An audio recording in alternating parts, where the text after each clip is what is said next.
Major was surprised by an unfamiliar person and reacted in a way that resulted in a minor injury to the individual. Hi, and welcome back.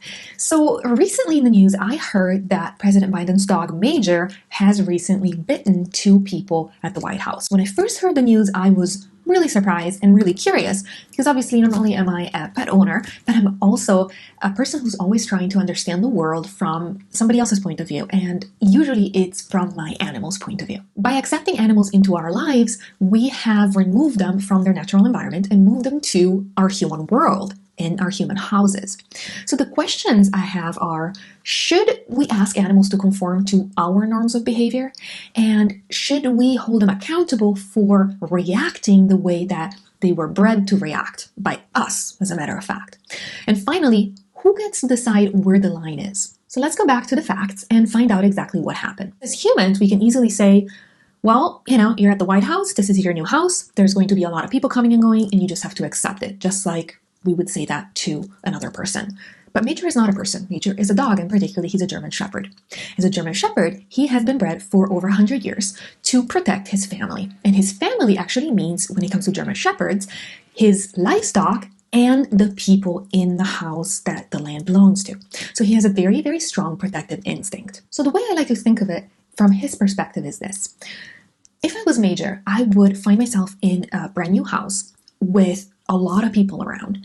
And yes, I am with my family, but my family is a little bit tense. Obviously, the new president and the new first lady are getting used to their new lives, and there is some stress and some tension that comes with not only the position, but also the novelty of it, changing houses, all of the pressure from the public, and as was explained in other videos that we can find online, that there is always people around the house, yes, outside of the lawn, but still around the house, and that's something that no dog is used to. So there is a little bit of a base tension going on, and especially when your owners are a little bit tense, you have a brand new house, you're not quite sure what's happening. Now, Major does have a brother, Champ, who is an older dog, so he is really a 3-year-old in his prime, and he basically feels the weight of having to protect his family. And because his family is a little bit tense, he's also feeling a little bit tense, not only because of them, but also because of the novelty for him. He doesn't know what's happening. He doesn't know he is the president's dog. He just knows that he is in a brand new environment, and everybody is kind of, a little bit jumpy. So I imagine that he is walking around and all of a sudden somebody just kind of like jumps into him.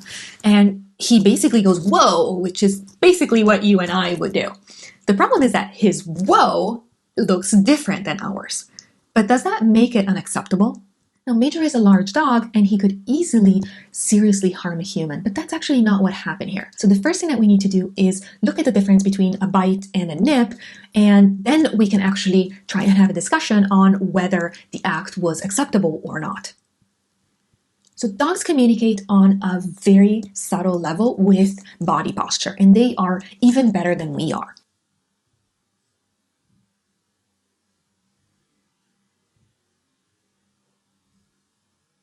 Now, if body posture doesn't do it, so if the message does not come across, then usually they will do like we do. They will vocalize their needs and then they will put space between them and the problem, just like we would do, and just like the whoa reaction. Obviously, if the problem does not go away, then we're left with the option to flee or to fight. And dogs are exactly the same way. Now, with that said, it's clear to me that Major reacted just like you and I would react. He was with his family. He is a very protective person, if he was a person, and somebody just that he didn't know just stepped into his world, into his face, and he was just like, whoa, and he just basically did the equivalent of pushing somebody back when you find them in your face. The difference is that dogs do it with their mouths, which is actually the same thing they do when they are attacking someone.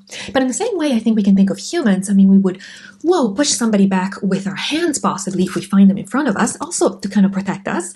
And our hands are the same things that we would use if we wanted to actually hurt someone or beat someone. But the way we use them is different and the intention is different. And I think that that's the key here. So that's the difference between a nip, which is our, whoa, and somebody actually pummeling somebody else with their fist, which is the equivalent of a dog bite or even a dog attack. And we also need to keep in mind that a nip, just like our whoa, doesn't hurt the other person. It doesn't draw blood. And as a matter of fact, dogs and wolves and other animals as well need to have a way to physically kind of shock someone and protect themselves without actually drawing blood, because otherwise they would be walking around with bleeding wounds all the time, which obviously doesn't do well for the survival of your species. And so this is where we come back to my original question. Where do we draw the line?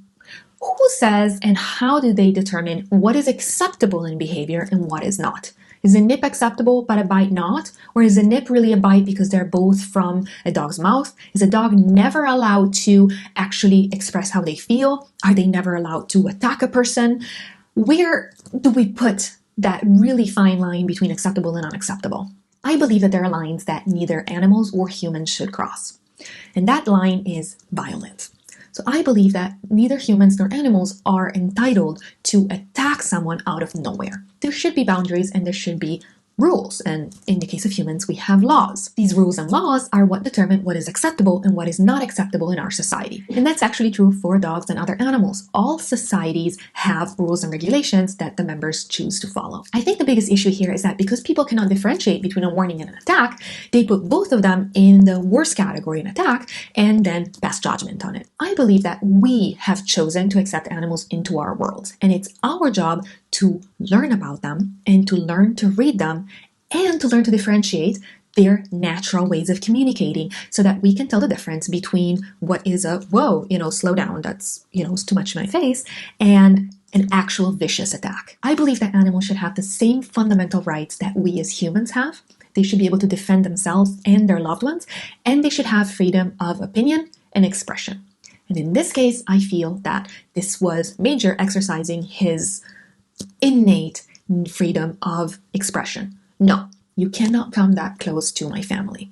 I believe it's our job as pet owners to empathize with our animals and to really start looking at the world through their eyes and make concessions to help them navigate a world that they simply cannot understand because it's so different from their original world. This incident was really a great reminder for me to remember to look at my world through Iberia's and my Lady Kitty's eyes and think of how they may interpret what's around us. It's also been a great reminder that all of those little things that I do to make Iberia's or my Lady Kitty's comfortable, those little things that I'm sure you're doing for your animals as well, and other people look at you and go, you're doing that for a dog, or all of that for a cat. It's just a cat. Oh, that word, just. I think those little things are what makes us responsible pet owners. Our animals have adapted really well to our world, but I think that events like these kind of remind us just how challenging it can be for them to navigate what is normal for us. So really, I'm actually really happy that this incident happened. First of all, because it draws a lot of light on the president's dogs,